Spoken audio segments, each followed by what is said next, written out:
Hello guys, 21 day trading challenge का आज day 10 है। आज मैंने 2 ट्रेड किया था, ये देख सकते हैं। चलिए लेके चलते हैं लैपटॉप के स्क्रीन पे क्या कुछ हुआ था। पहला ट्रेड मैंने यहाँ पे लिया था 4206 के लेवल पे। 3 पॉइंट का एसएल था, अगेंस्ट में 6 पॉइंट का टारगेट था 60 पिप्स का। तो मेरा 1 वे में टारगेट हिट हुआ, $60 का प्रॉफिट हुआ है।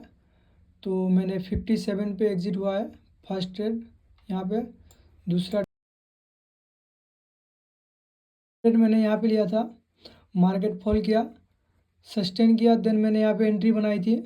एंट्री ट्रेड पंच करते ही मेरे अगेंस्ट में मार्केट चला गया। यहाँ पे ओवरऑल मेरा $221 का लॉस हुआ था, खुद से ही पोजीशन क्लोज किए थे। ओवरऑल मेरा दोनों ट्रेड मिला के $165 का लॉस है।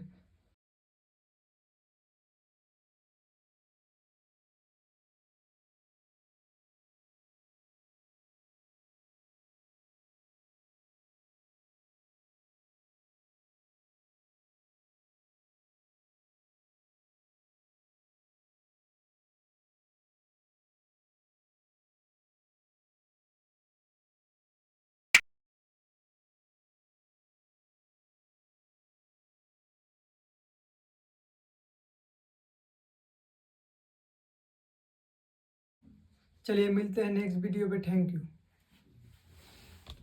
देखा जाए की होइ छै, देखा